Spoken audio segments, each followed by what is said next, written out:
Ram Ram viscera ने हर हर महादेव। एक प्रवचन सरिता की एक और नए अध्याय में आपका स्वागत है। एक और नए प्रश्न के साथ और उसका भी मैं उत्तर देने का प्रयत्न करूंगा।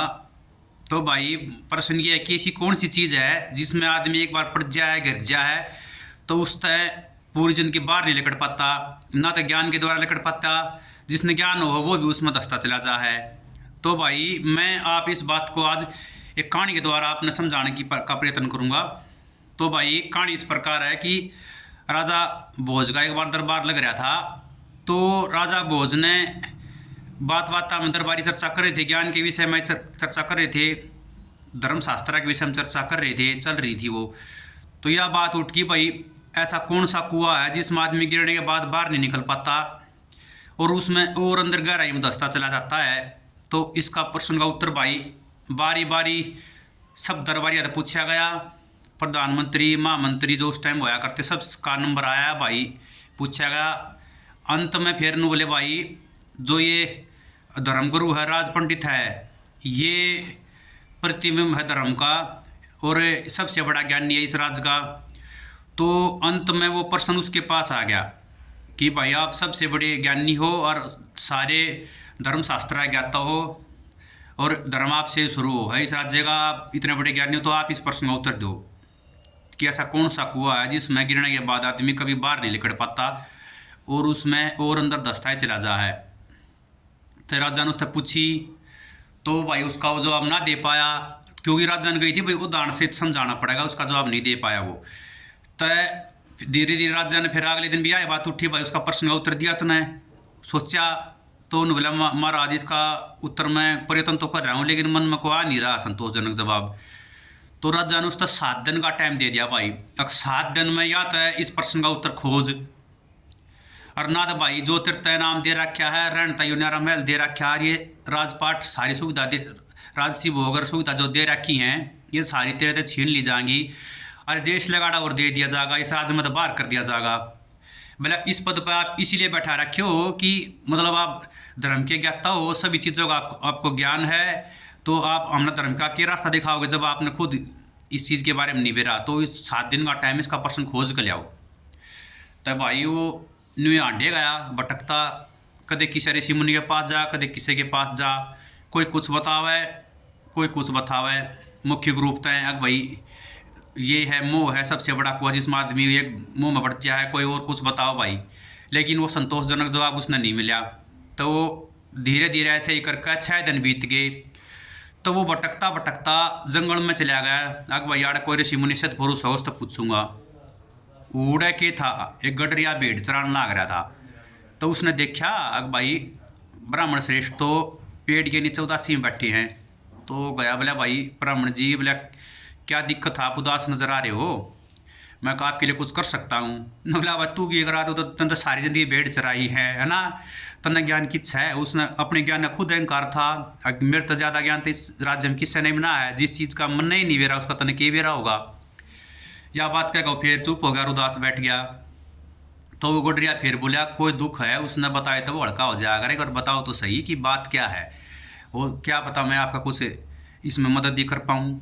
तो भाई अंत में उस पंडित ने उसको बताया कि ऐसे ऐसे करके राजा ने प्रश्न पूछा था और 6 दिन बीत के उसका मैं उत्तर नहीं दे पाया और अब मेरे को वो सब कुछ मेरी सारी संपत्ति छीन लेगा जो राजा ने दी थी और देश लगाड़ा दे देगा, तो मैं दर दर की ठोकर खाने में मजबूर हो जाएगा। तो गुडरिया उसकी प्रश्न समझ गया।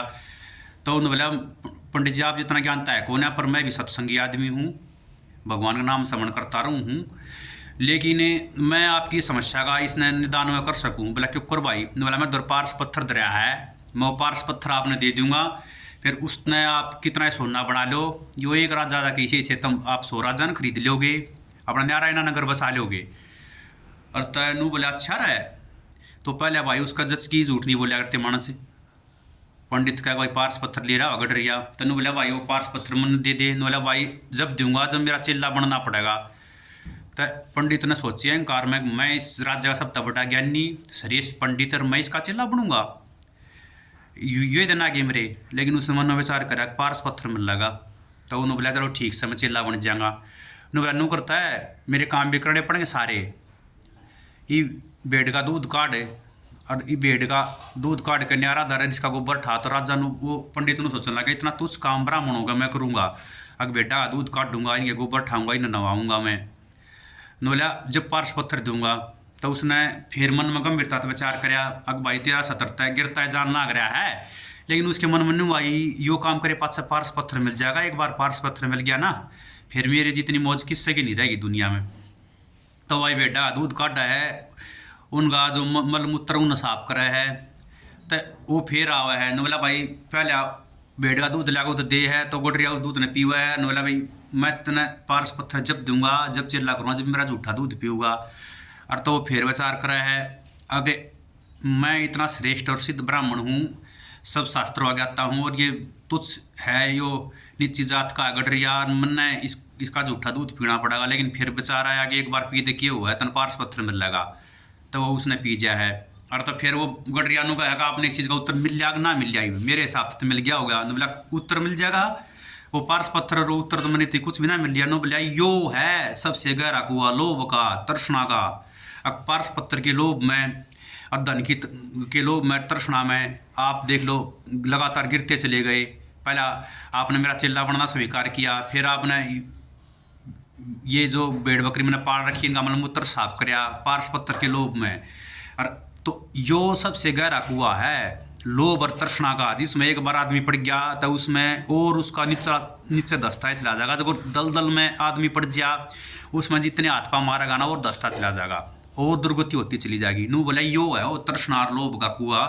यो मैंने इसलिए आपको ये सारी चीज़ चिल्ला करनी गई थी, इसलिए पारस पत्थर की बात बताई थी कि आप उदाहरण सहित समझ जाओ। तो आप उदाहरण सहित इस चीज़ ने समझ गए। पारस पत्थर के लोभ में और इस तृष्णा में आप लगातार गिरते चले गए और निम्न सत्र का कार्य करते चले गए और करते चले गए। और भी आप दौर में निम्न सत्र का कार्य भी आपको करने को कहता तो आप भी उसने भी करते। तो कहने का भावार्थ ये है, इससे हमने क्या शिक्षा ली? इससे हमने यह शिक्षा ली कि हम सभी भी उस लोभ और तृष्णा रूपी कुएं में गिरे हुए हैं और जन्म जन्मांतर से गिरे हुए हैं और उससे बाहर निकलने का हम रास्ता खोज भी नहीं रहे हैं। और लोभ लालच में और तृष्णा में और बत्ती धन संचित करने में और ऐसो आराम के साधन इकट्ठे करने में बार बार भांति भांति के प्रयत्न करने लग रहे हैं, और जिसका कोई अर्थ नहीं निकलता, उसका कोई महत्व भी नहीं है आध्यात्मिक जगत में। मैं आपको अपनी पहली बहुत सारी वीडियो में बता चुका हूँ कि आवश्यकता तो ये हो लिए पहनने के लिए वस्त्र हो, खाने के लिए भोजन और रहने के लिए एक भवन हो, ये शरीर की उसकी ज़रूरत है जीव की। लेकिन इससे अगर जो अधिक सोचता है उससे उसकी एक उससे इच्छा का जन्म होता है और तृष्णा का जन्म होता है, और वो इच्छाएं कभी पूरी नहीं होती है, असीमित होती हैं। एक इच्छा पूरी होगी तो दूसरी नई जन्म ले जाएगी और दूसरी पूरी होगी तो तीसरी जन्म ले जाएगी। और अगर कोई इच्छा पूरी नहीं होगी तो उसमें फिर क्रोध होगा और वो हो जाएगा, आदमी ने क्रोध आवा तो विकार आ जाएगा शरीर में। अगर भाई उस कदे ईश्वर ने पोसा कदे कर्मा ने पोसागा, यह चीज़ मैं इसके लिए प्रयत्न कर रहा हूँ कितने समय से और इसने चाहूँ या मिल नहीं रही। तो भाई आशा करता हूँ कि इस प्रश्न का उत्तर मैं देने में सफल रहा हूँगा कि तृष्णा और लोभ ही वह कुआ है, वह जो विकार है जिसमें आदमी एक बार पढ़ने के बाद उससे कभी बाहर निकलने का उसको रास्ता नहीं मिलता। वो एक ही रास्ता है परमात्मा का, उस सच्चिदानंद भगवान का नाम स्मरण और उसका चिंतन। अगर वो कृपा कर देंगे आदमी तय तो फिर ये माया की पट्टी है जो हमारी आख्या पर है और पड़ी हुई है, यह हट जाएगी और इस तृष्णा और लोभ रूपी हम इस कुएं तो बाहर लेकर पाओगे भगवान के नाम का सहारा लेकर। तो भाई आज के लिए इतना ही। परमात्मा का नाम स्मरण करते रहो, आप सब पर ईश्वर की कृपा बनी रहें। हर हर महादेव, जय श्री राम। सारे भाइयों ने वही प्रार्थना फिर है एक बार भाई कि आप इस अगर आपको वीडियो अच्छी लग रही तो उसको लाइक करो और यूट्यूब पर सब्सक्राइब करो चैनल को, फेसबुक और इंस्टाग्राम पर भी फॉलो करो और अपने मित्र और सगे संबंधियों के साथ भी शेयर करो ताकि वो भी इस चीज़ न जान सकें कि इस जीवात्मा का एक मात्र संबंध परमात्मा के साथ है। और भी हम आपने गहराई तय एक एक चीज़ ने मैं समझाने का अपना प्रयत्न करूँगा, लेकिन इसके लिए आपने भी सहयोग करना पड़ेगा, साथ देना पड़ेगा। वो ये है कि आप इसको ज़्यादा से ज़्यादा सब्सक्राइब करो और फॉलो करो और अपने मित्र और सगे संबंधी के साथ शेयर करो भाई। राम राम, हर हर महादेव।